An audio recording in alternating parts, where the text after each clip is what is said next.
Okay, so sales statistics on follow-up, pretty astonishing stuff here. We all know the basic 80% rule, right? 80% of sales are basically made after 5 to 12 follow-ups. But the more astounding thing that I really want you guys to focus on right now is right here in the red column, or the red section of the left-hand side. And it basically tells us that 48% of salespeople never follow up. And so what happens is, you may get this lead that comes in, and the prospect says, hey, we're really interested. And you might quote them over the phone, or you might give them an estimate right then and there. But then 48% of you never go any further than that. It's really important to understand that only 10% of salespeople contact a prospect 3 or more times. Now, what's that tell us? That tells us that if 80% of sales are made on 5 to 12, and 10% are made on the 4th, and 5% are made on the 3rd, that means that 10% of salespeople make 95% of the sales. Now, where do you fall into those categories? When I had my graphics team put this slide together, they double checked with me, and they're like, are you sure these numbers are right? And I said, yeah, they're really that bad. 25% of salespeople follow up twice, 12% 3 times, and again, only 10% follow up 3 or more times. So what do you need to do in order to automate your systems to become more efficient, to track the things that are necessary to make your business successful? We're going to talk about that. And so before we get into that, we need to cover what is the best way to follow up.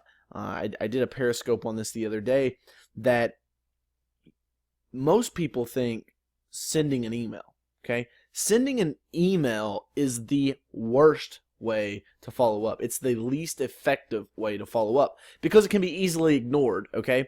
The second to last is sending them a letter, okay?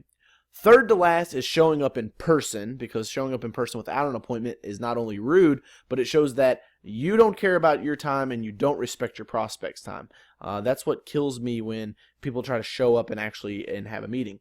Now, let me digress for a second. If you are one of those people that do what I call perimeter marketing, so if I have an apartment complex that I'm going to have a meeting at, and I get out of my sales meeting, there's an apartment complex right across the street, you're damn well betting that I'm going into that apartment complex right across the street. But when I go into that apartment complex, I'm not asking for an appointment. I'm actually not even asking for the manager. I'm just dropping off information, okay? So a lot of times I just want to say, hey, my name's DJ. I own Easy Pro. Just wanted to stop in and introduce myself, give you my brochure, see if you guys had a card. That way I could get in contact with you and see about maybe setting up a meeting in the future. That's it.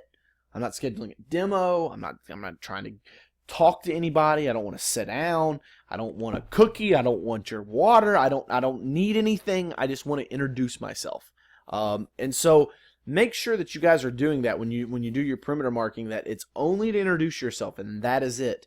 Get their information, contact them later. Because again, we got 5 to 12 touches to make here, okay? So that would be the third, so out of the 5 ways to follow up. So the last 2 that we have, and most people think is the best one, is the phone. But we're very nervous, very scared to use the phone. Now, the last one, if you're sitting there scratching your head and go, man, what is it? The last one is picking this up right here and sending out a text message. We should have got the cell phone number of the prospect when they very first called in, or they very first requested information, and we're going to text to follow up, okay? We're going to follow up with a text message.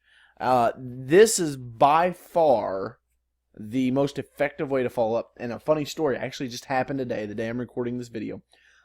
We have a large franchise that subbed us some work, used us to take care of one of their locations because we were a little bit further away, and the location's a little bit further away, and we actually service the same area.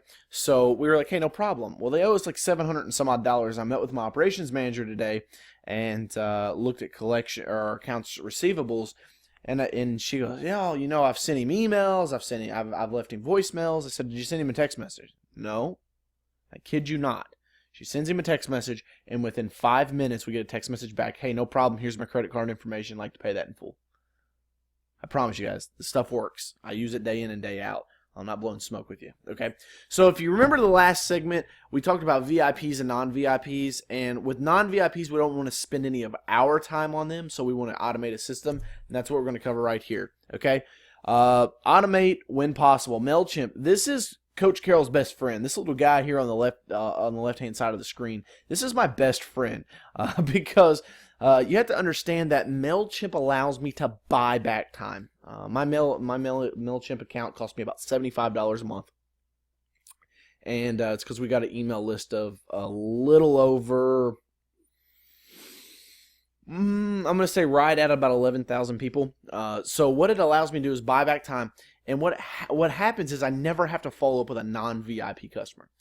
So a non-VIP customer to me now in my business in Easy Pro is like a house wash or a roof cleaning, something that I can quote over the phone, and then I can drip them emails and drip them mail pieces that add value. Okay, I let the automation do the selling for me. Okay, I let Fred do the work.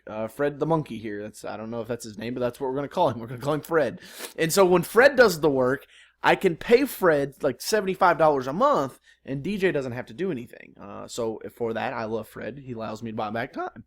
The great thing also about Fred is I only have to tell him to do one thing once. Unlike my other employees, I tell Fred how to do it one time, and he takes care of it, and he does exactly the same way every single time. Okay, and you'll learn a little bit more about this, about setting up an autoresponder campaign when we get into the marketing segment of SEU. But I want you to understand that you need to learn to move fast, and you need to learn to move fast with efficiency and power. Okay, the business world is not somewhere that you can just sit back and wait for something to come to you. You have to be able to hustle, go out there and get it. And to do that, you've got to be efficient, and you've got to have power, and you've got to move with both of them. So check out MailChimp. I'll give you a homework assignment before we close out the lesson here on a short one. I want you to go to MailChimp right now, MailChimp.com, and look at all of their YouTube. Actually, go to YouTube and just search for MailChimp. And I want you to look at all of their videos they have.